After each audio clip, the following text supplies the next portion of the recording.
Thank you so much, panelists, for being here. And I think it is your thoughts today that's really going to drive this discussion forward. Let's look forward to this very, very engaging session. A round of applause for them yet again, please. All yours. Good evening, everyone. We just celebrated excellence. Congratulations to all the winners in the room. Now let's tap into some real estate insights. I would again repeat, Indian real estate is on steroids, so such a wonderful time to be in the industry right now. Our topic today is timing the market. Why now is really the golden era for building a real estate business in India. We've all heard the numbers. So Indian real estate is projected to hit $1 trillion by 2030 and contribute nearly 13% to our GDP in this year, which is phenomenal. So, but beyond the data, there's really a pulse on the ground, which you all are very close to. So I want to start with Mr. Amit Kumar Sinha, CEO and MD, Mahindra Lifestyle, by asking, where do you see the real estate sector currently, and how do you project this growth in the coming years? Are these numbers for real? What do you think? Well, first of all, thanks for having me. Great audience and great discussion so far. I think I wish I had a crystal ball and we could tell you what the future would look like. But let me tell you how we look at the market a little bit. Mahindra Lifespaces is focused on few cities, Mumbai, Pune, Bangalore, and we have world cities in Chennai and Jaipur, and a few other cities that we were present. I'm trying to consolidate into a few cities rather than go for breadth. But let me give you the example of the largest market, which is Mumbai, where we are trying to make bigger play. The luxury market is 1%, less than 1% by volume, 10% by value. The affordable market is 23%, 24%. Let's say a quarter of the market is affordable. It has degrown almost 100%. So it was 45, 46%, now it's half of that. So affordable, and definition for my colleagues here, is anything that's less than 1 crore would be affordable. 1 to 5 crore for Mumbai, for Pune. Most of the country would be 1 to 5 crore would be mid-market, mid-premium and premium. Anything over 5 crores is luxury. For Delhi and Bombay, 10 crore plus is luxury. So the mid-market, 1 to 10 crore, let's say, is roughly 2/3 today. And that's where we see the market continues to have end consumers that will come to participate. And some of the comment that was made earlier about the customers are looking for value proposition. When we look at the overall market in India, we've sold roughly 5 lakh homes this calendar year, past calendar year. If you make a comparison to China, they've sold 1 crore 30 lakh homes last year. 1 crore 30 lakhs, so 26 times more homes were sold in the organized sector in a country that has similar population. But obviously, we have 10 urban centers, they have 36 urban centers. So from a growth point of view, I think there's going to be huge growth. From a segmentation point of view, I think we'll continue to see affordable take a little bit of beating. Luxury is very much linked to the financial services sector, right? That's what's happening in the market. We have Trump mania affecting the market sentiment, and it really reflects back into the real estate. So luxury will see some signs of weakness or turbulence. Weakness is not the right word. And good thing about this industry is you sell now and deliver 5 years later. So you have a lot to deliver in the next 4 or 5 years, and a lot of sales have happened in the past few years. But I think from a growth point of view, we'll continue to see significant amount of households, individual that will come into the segment, mid-market and premium segment, and they'll continue to buy homes. Their expectations are going up. I think they'll mange more after COVID years. I think everybody wants to upgrade. They want to get better amenities. When you look at the key purchase criteria for customers, I think after they have done the table stakes of location and budget, they are looking for brands. So I think some of the point made earlier was many of the brands that have lost their prominence over the last decade, they are out. So the flight to quality is happening. The brands that have delivered consistently are in demand and will continue to be there. And then what is there in the apartment, what's in the project, what are the spiky features, that's going to dictate how the consumers are going to buy more from the builders who are offering it. So there is a huge demand. Segmentation is going to be mid-market, and then what is offered as part of the value proposition is going to define who gets a lion's share of the opportunities presented. So all in all, good news, but we have to be tempered in our expectations. Thank you, Amit. Great insight. Just a follow-up question.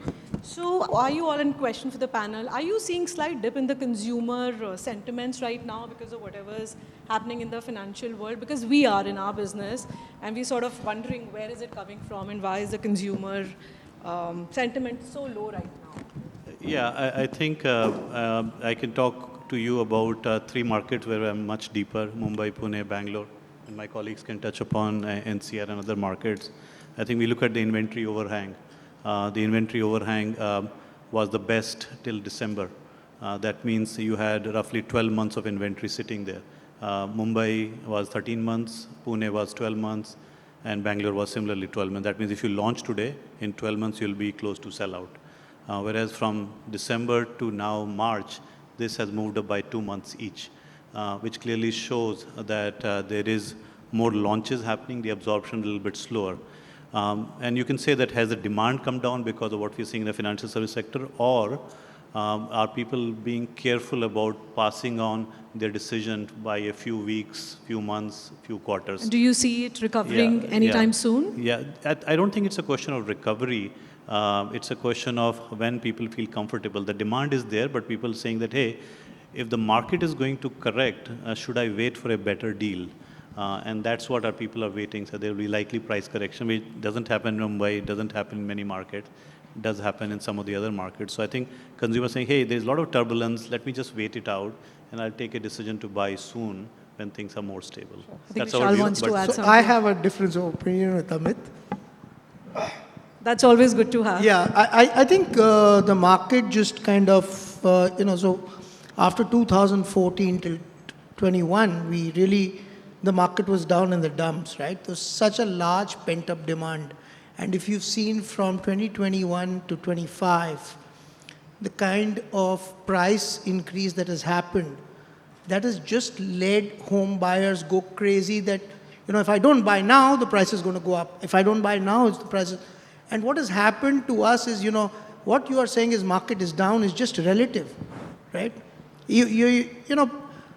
So many of us have been in real estate for so long. How many times have we really seen markets perform like this? Okay, we launched, everything is sold out, or, we're telling, getting calls from people, yaar, isko ek flat de do, allotment de do. I mean, we were queuing up, ki mera mal kharid lo, flat kharid lo. And here it is an environment. So suddenly, that frenzy is gone. Okay, now at launch, like if you sold normalization. 100%, now you're saying, oh my God, what the market's gone down. Now, if there is going to be a small portion of the super luxury segment where there may be certain price, let me say a certain amount of capping that's come or certain amount of inventory, and suddenly that is going to draw the narrative for the entire country that the real estate is all down. I mean, that's something that we really need to think of. What really are we talking about in the market? So, No, good point. I think it's a great insight. Ankit. I'd like to, oh. I'm the youngest. I'm the youngest, Pankaj. So wherever the consumer is still seeing a value proposition, real estate still and is one of the biggest asset classes for the Indian market today. And that's how it will remain, because a lot of families, a lot of their net worth is tied up into the homes they live in. And wherever the consumer is seeing a value proposition still, then those prices or those projects are very stable. They still have the demand. They still have a lot of euphoria around them, and we're not seeing any dip in that segment where probably you've hit it right with the actual target market. That's very encouraging to hear. You want to add something? No, I think everyone said the same thing. I mean, as you rightly said in your question, that the market was on steroids. You really want It's no longer on steroids. Maybe that's the reason. So, are we like sad of the fact that we are not steroids? We should be happy. We should be happy that we are not on steroids. Like every year, if the price is going up, double, triple, that is not good for the whole nation as such. And we are nation builders. We are not money-making machines. So Anas, we are no longer on steroids, okay? yeah, and Priya, you're putting me into trouble because we just bought land from them in Chennai. They're saying, okay, next time we're going to charge you more. I'm in the process of buying in Jaipur. All right. So moving on. So Mohit, my next question's to you. Real estate today spans from affordable luxury we've talked about, and I would love to talk to you about senior living, commercial spaces, infrastructure, gated communities, etc. And each of this comes with its own opportunities and set of challenges. And it's quite complex to navigate this. So the question that I want to ask you is, what revolutionary initiatives has your organization undertaken to innovate in various areas? And additionally, any challenges that you could highlight that your organization has faced and how you've overcome them? You know, it's been 16 years I've been in this industry, and I kind of 60? feel Did you one say 60. Seriously? So 60 years नहीं I हो heard सकता है. 60. 16 साल, 16 years. Okay. I've been in this industry, and I've seen the time when our fathers was leading, and the kind of complex problems they were solving then. Let me tell you, I think 90% of the same problems we are solving now. Nothing, as in like, हम founders, जितने भी लोग यहाँ पे, people who call themselves the CEOs, the MDs, and the founders of the company, 80 to 90% of their time goes to the same thing which our previous generation was going in. But Same. why are we not able to? उसका जवाब हम आपको dice पे नहीं दे सकते. Okay. आप खुद media हो भाई. नहीं. So to answer your question, what revolutionary thing which we've done as a company, I think everyone's sticking to the basics. As Pankaj said that delivery is important, credibility is important. Now everybody has understood that, and everybody is working on that. One thing as a company, what I can say is that we focused more on PPP projects. A lot of private sector used to be like scared of doing projects with the government. We've kind of changed that notion. Because we've taken projects, we've delivered projects, we've taken more projects. Now I see a lot of my friends, when we took the projects, my friends were like, marega. And now the fact we zinda hai hum, tiger zinda hai, so they are like, arey wah, now let us be tigers as well. So that is one revolutionary thing as a company which we've changed in the market to do those kind of projects. Okay. Anybody wants to add something? Any special, unique challenges that your organizations face? Or the same challenges that cannot be spoken about on the stage? I think the regulatory environment, the ease of doing business is still something that the nation needs to work on. Hasn't it gotten better over I think more also because we need to create more supply. At the end of the day, affordability is going to be also determined by a lot of supply that comes into the market. So I think what Mohit is saying, and I think a lot of the developers, and it's not, there are challenges. I think India is a complex nation, and land is a complex issue world over. It's not a simple issue. So there have been reforms, but there's a lot of work specifically in the real estate segment that needs a lot of further working on. And, whatever has happened in the past, we all talked about house being the most valuable asset. The trust deficit on the developer fraternity is very, very large. So, even when we go and talk to, a bureaucrat or someone and he said, oh, mera hi paisa phasa hua hai, and then you don't know how to kind of navigate that situation. So there is, it's not simple, but yes, to Mohit's point, yes, a lot of the problems still remain similar. I would like to give you one example. 2 days back, I was trying to understand the GST of our company and of the industry. After like 6 hours, I told them, हो गया, कोई बात नहीं हो पाएगा. हाँ, exactly, ना हो पाएगा. और end में मैंने बोला, just give me the effective rate. Just give me whatever calculation you guys are doing, do it. Just give me the effective rate. The way we have income tax rates and TDS rates, fixed rates, just give me, for our company, what is the approx GST which we are paying on an average last 5 years. So just to give you an example, that a lot of things needs to be worked on. Because, why things got complex? Because of, Bhaiya rightly said, trust deficit. Customers don't have trust on us. Government don't have trust on us. They think, ki Bhaiya, ye to chori kar lega. But now companies like like the big daddies have entered the industries, and people who were already in these industries have become really big. There are no issues in terms of RERA compliances, in terms of all the compliances which we are doing. Now the government needs to give us a, "Theek hai yaar, now we trust you." If you really ask me what do I want, what's my wish list is, कि companies which have been working in their territories last 10 years, and if they've delivered a certain number of square feet, for example, किसी ने 50 lakh foot इस लखनऊ शहर में या गुड़गांव में deliver कर दिया है, there should not be any approvals. There should not be any approval for that kind of company. Trust me, trust us. मैं 10 साल से नहीं कहीं गया हूँ, सब कुछ टाइम से डिलीवर किया है, आगे भी करूँगा, और नहीं किया एक भी प्रोडक्ट डिलीवर उल्टा टांगू. You talk about trust deficit. I bought my first home in 2008. I still don't have it. So there are trust issues. अभी तक नहीं है. जी. I will not tell I'll you not the take builder names. on the stage. Like you said, you not tell me the issues. It's in Noida. All of you know who I'm talking about.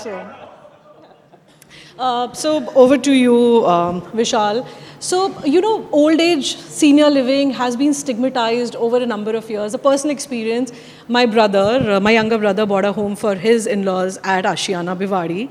And it was like talk of the whole khandan, that somebody is putting old people in senior citizen living. And when I visited Ashiana, I was pleasantly surprised of the quality of living that our family and our elders in the family are enjoying. So, how do you, it's amazing because this was such a stigmatized concept in India, vriddhashram, ghar ke bade logo ko bahar chhod diya, this, that, but I think ever since my parents visited, they've been, after our life to buy them a home there. So how do you see this industry growing, and does it make you proud of what you've created? And I promise it, what happened to you in 2008 will not happen. You can book. Yeah. So what strategic initiatives are you taking to lead I and don't know expand in this? who are you referring to. We don't have any old people. Buddha hoga tera baap.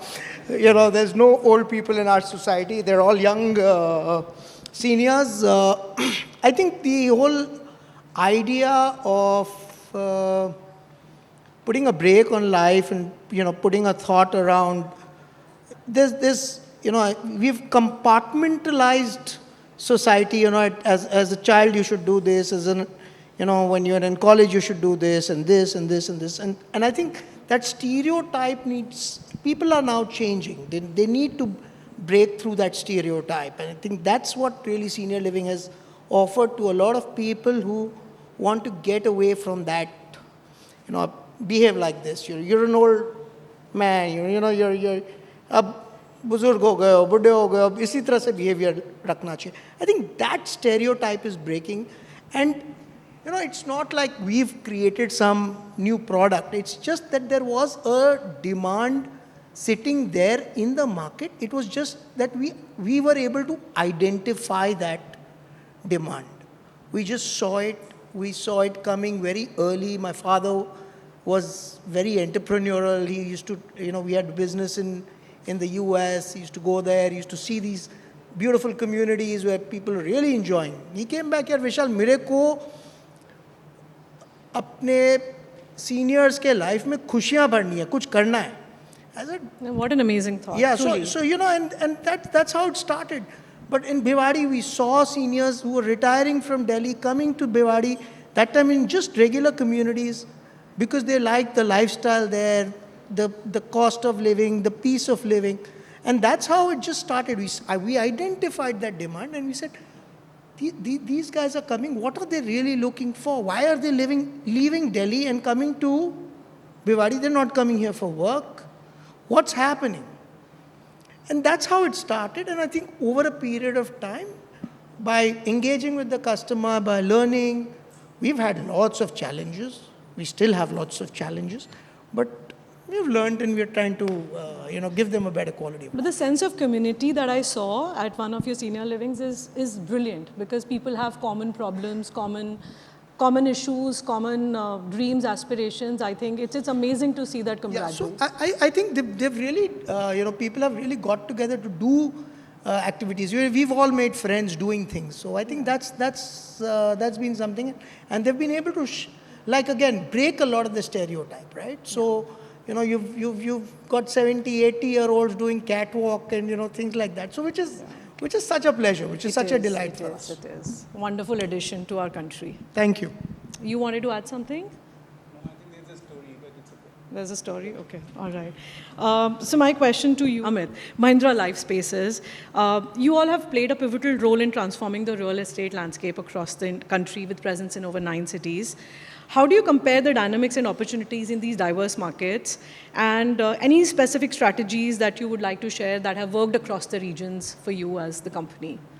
So, Priya, I joined real estate 2 years back in Mahindra, and actually I have reduced the breadth of our presence. So we were in 9 cities, now we are in 3.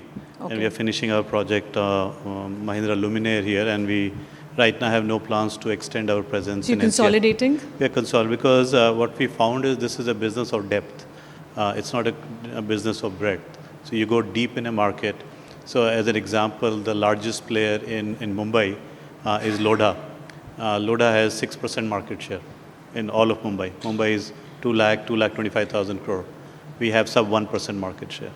And so it's better for us to consolidate, go deep into those markets rather than have 10 markets with less than 1% share. Because each local market is very different, licensing is different, the styles are different, the topologies are different. So now we've consolidated a lot more, go for depth rather than breadth. So that's the first one. And just like that, I think the strategy is what we will do versus what's more important is what we will not do. And I think the geographic distribution was one decision. The second decision, which was very controversial for Mahindra Lifespaces, we had gone very strong on affordable. And I think that market, all of us know, you can't make money. But is it the fastest growing segment though? No, it has shrunk. As I said earlier, the market used to be by volume very large, but by value it's small, and it has shrunk by, it's become half now over the last, pre-COVID to now. So it's a market where it's very difficult to make money because the customer segments are different. To buy land, the land seller will not care about whether you're making affordable or you're making a luxury. He has to maximize his land costs are high. So to find land, you go further and further away, and they are not well connected.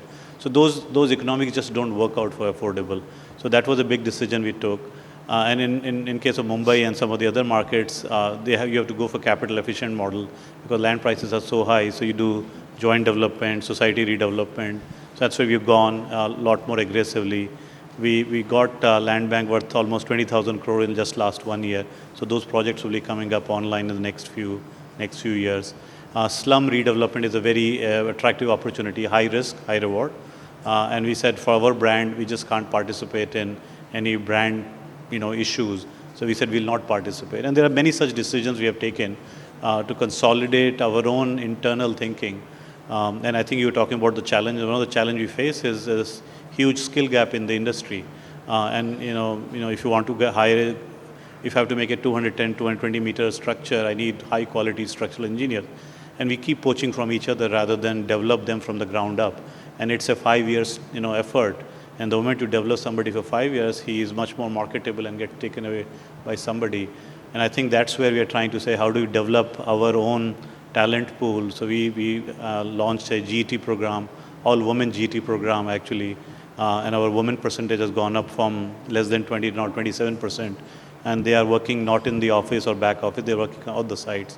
So those are the subtle changes that you bring in to decide what should be the right strategy and what should be the capabilities required to actually get there. And similarly, there's a lot of things you can do on the balance sheet side to be efficient in terms of fundraise. Mahindra brand helps us quite a lot to reduce our cost of debt. We're going to reduce the debt as much as possible, being as conservative through a rights issue we are doing. So those are the things you do in terms of strategy. So it's not about 9 cities, it's about one city. I think Pankaj, you said if you are one city, you are the 800-pound gorilla. There is nobody who can beat you. And I think we want to consolidate and build the capabilities to get bigger and stronger. Great, thank you. My last question to you, Ankit. Suncity has played a significant role in shaping the real estate landscape in North India. Given your experience, how do you see this evolution of integrated township and premium development, schools, and then office spaces? So how do you, and what unique factors such as buyer preferences, regulatory changes, what has really contributed to your success in North India? One of the factors that Suncity chose outside Gurgaon as a Gurgaon market was in whichever other city we went outside Gurgaon, we wanted to be the largest player in that city. And Suncity experienced that early on, and then we were like one of the first ones to go to Rohtak, then and then a lot of other districts of Haryana where a lot of other formal developers are based out of Gurgaon, Delhi did not look at them as the right markets for them.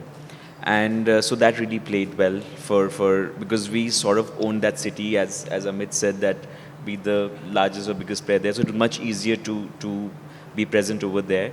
And we largely were able to command that respect easily because either it was a local mom and pop sort of a developer or a Kachi colony sort of a guy there, and then it was us. Yeah. So it made a lot of sense, and the support from the authorities was much larger over there because for them also they wanted that city or that district to experience good scale of developments that became parameters for others to follow.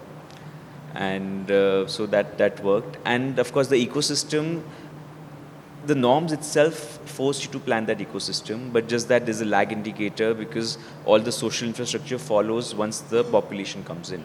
So nobody is going to go build a school first and then wait for people to move in. Everything, all the social infrastructure will follow after the population come in. So the first 5 years are a struggle, but then it catches on. Great. So interestingly, you mentioned Rohtak, and probably the last question to the panel. What is it that you're seeing in tier 2, tier 3 towns? Do you expect them to grow at a much faster pace than the metros, or they would never be able to catch up? I have heard a lot of different opinions from different people in the industry, so I want to know your thoughts. ROI works. ROI works, okay. I think it's very different markets, and India is becoming, unfortunately, very, very mega city driven, and tier 2, tier 3 cities. I mean, if you look at most fund houses, nobody is really going to tier 2, tier 3 cities. It's the local mom and pop shops or the local developer. He knows how to make his money in tier 2, tier 3 cities, but the overall market size is mostly small. So most of the large developers would not tread into tier 2. They've gone and retracted. Go ahead, but he's one of the largest. He's still doing it. That's why I wanted to wait. I wanted to know what everyone thinks about it. So to answer your question, is it going faster than metros? I would say, if not faster, it's going to be equal. Usually what happens is metros are always on steroids. It goes up like zook, it goes like tuk. It's always on steroids. Tier 2, tier 3, never on steroids. I've never seen them on steroids. Last 16 years, it's just growing nicely, calmly going up, up, up, up. Why? Because there is a demand. There are lesser investors. There are more end users. We don't see in a year that prices go double, triple. We see an incremental value of, say, 20%, 25% per annum on an average when you're going to see on a horizon of 5 years. We are, I think, in 22 cities. And out of those 22 cities, I think all the 22 cities are tier 2, tier 3. And a couple of the cities are metros. Not a single city I would say I would like to exit. Okay. Every city is giving great returns to us. Very easy to expand the township wherever we are working. Very easy to sell. Literally, we just have to open the supply that here we are. This is what we are selling. And everything gets sold out within a month or two. So, and regarding the fund houses, I like to say something to everyone very soon. Very soon. Then that's when people will know that, okay, fund houses are eagerly waiting to tie up with the developer who are in tier 2, tier 3 cities because it is an interesting story. It is a story which everyone's kind of not looked at that properly. So yeah, Mohit, maybe with for someone like you who's got a larger presence, but unfortunately the smaller developers of those local cities are still most of them don't need funds, but it's not being chased. You have actually been able to crack a code which most developers have not been able to do, right? Most of the large city developers have come back, yeah, most of them. You've also cracked. Come on. Ankur's laughing over there. You are not talking about tier 2, tier 3 cities here. It's not about cracking it, Bhaiya. It's about being there.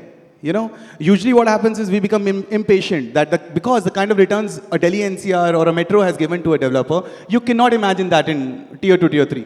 You cannot expect, okay, I'm going to make, 30%, 40%, 50% margin within the first year or second year of my launch. That's how much money you make? Delhi NCR? That is the reason you did not get the supply. Now my team knows where to squeeze now. On that note, thank you so much. It was super fun, super engaging. Thank you so much.